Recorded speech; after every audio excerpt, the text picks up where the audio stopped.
Bonjour, aujourd'hui nous allons voir l'accompagnement. L'accompagnement consiste, comme son nom l'indique, à accompagner soit soi-même, soit quelqu'un d'autre, notre instrumentiste, un chanteur, ou faire partie d'un groupe. Pour ce faire, on a besoin d'une main droite qui sache faire une rythmique convenablement, et donc pour ce faire, il faut qu'il y ait un geste maîtrisé. Ce geste, on va d'abord commencer avec celui-là, parce que c'est lui qui va vous permettre de jouer, d'être en mesure et d'intégrer une formation. On va entraîner la main droite avec un accord, au départ l'accord de Mi majeur. Cet accord se fait en posant le premier doigt sur la troisième corde, première case, le troisième doigt sur la quatrième corde et le deuxième doigt sur la cinquième corde. Cela nous donne donc ce son. Le quatrième doigt ne se pose pas, il attend gentiment. À la main droite, on a un pouce et on a des doigts.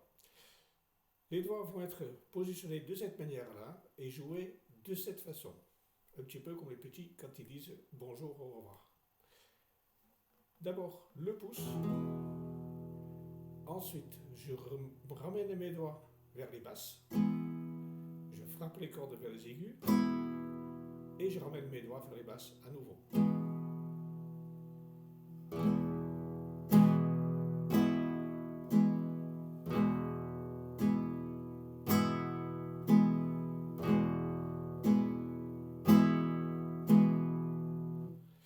Je n'ai pas besoin de caresser toutes les cordes avec le pouce, je peux en faire un peu moins. Je n'ai pas besoin non plus, en remontant mes doigts, de toucher toutes les cordes. Je peux m'arrêter sur les cordes aiguës. Et pareil, quand je frappe, je vais plutôt viser les cordes aiguës.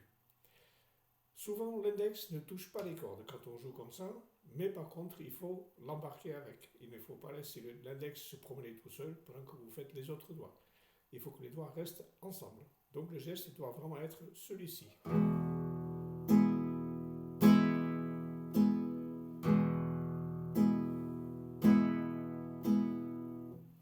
Avec cette façon de jouer, vous avez la possibilité de faire sonner votre guitare de plusieurs manières.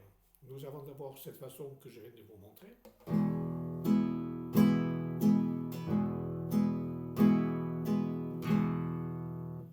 On a celui-ci.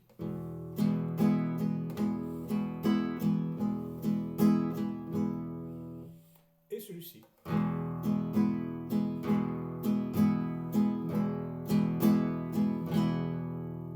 Ce sont trois sonorités différentes pour une même écriture rythmique. Vous avez certainement déjà entendu des morceaux qui utilisent l'un ou l'autre de ces rythmes. Ça peut être bien de s'entraîner sur cette rythmique-là avant de commencer à aborder le tutoriel suivant qui va vous parler des accords. Bonne semaine, bonne guitare.